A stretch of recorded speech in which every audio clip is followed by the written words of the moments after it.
الحمد لله الصلاة والسلام على رسول الله. اما بعد، السلام علیکم و رحمت الله و برکاته. بینندگان گرامی، موضوع امروزه ما درباره پیام است که از جانب معلم بشریت فرستاده شده است و این پیام بر پدر و مادر است که میخواهند دختران خود را به شوهر دهند.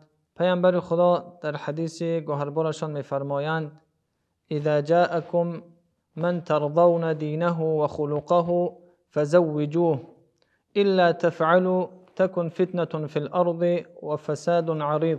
این حدیث گوهربار را امام ترمذی روایت میکند و پیامبر خدا یک پیام زیبایی دارند بر امت خود و پیامبر خدا که راهنما هستند. اگر این نقطه هایی که در این حدیث گوهربار ذکر شده است ما در زندگی عمل کنیم، انشاءالله که فرزندان ما راه سعادت را در این دنیا و در آخرت خواهند یافت. پیامبر خدا در اینجا به پدر و مادری که میخواهند دختران خود را به شوهر دهند میفرماید که اگر مرد خانه شما به خواستگاری می آید در حالی که اهل تقوا هست، دیندار است و اخلاق حمیده دارد، پس او را رد نکنید. پس دختران خود را به این چنین مردها تزویج کنانید، ازدواج کنانید. دوستان گرامی قدر ببینید که پیامبر خدا حتی همین نقطه را هم فراموش نکردند، برای امت نصیحتگر بودند و نصیحت کردند که زندگی فرزند خود را باید انسان در فکر خود بگیرد و اون اشاره، اون درسی را که شریعت برای او داده اگر عملی کند انشاءالله که فرزند او در این دنیا سربلند خواهد بود. و ببینید که در دوام حدیث پیامبر خدا فرمودند اگر چنین نمی کنید، یک نفر اگر دختر خود را یک مرد را ازدواج میکناند که اهل تقوا نیست، اهل نماز نیست، خدای نکرده شرابخور باشد، پس در زندگی رخنه های پیدا می شود. و می گوید که اگر شما چنین نمی کنید، اهل تقوا را انتخاب نمی کنید برای دختران خود، پس فساد و فتنه در جامعه می افزاید. و ببینیم دوستان گرامی قدر که چی بسا جوانهایی که اهل تقوا و اهل ایمانند و از سبب آن که نمی توانند ازدواج کنند، از سبب که مال زیادتی ندارند، پس به این سبب است که در راه فحش و در راه زنا دچار می شوند و در جامعه فتنه می افزاید.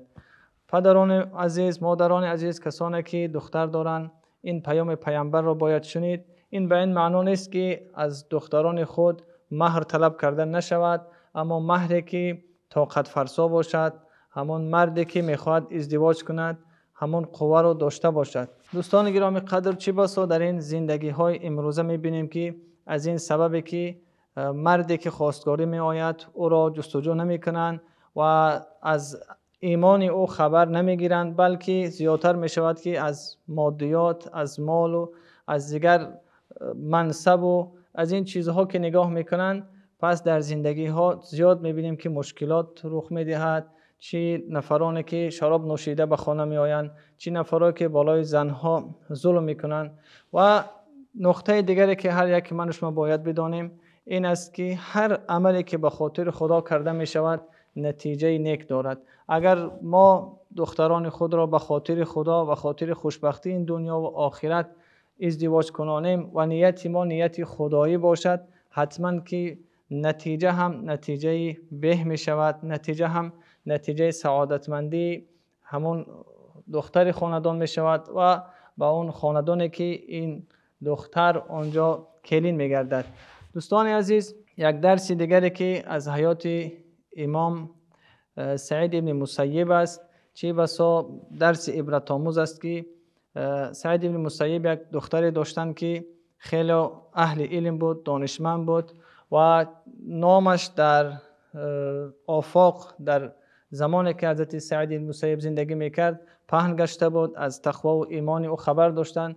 حتی وزیرها، حتی خلیفه آن زمان به خانه سعید ابن مسیب به فرزند خود خواستگاری می آید و سعید ابن مسیب این را رد می کند.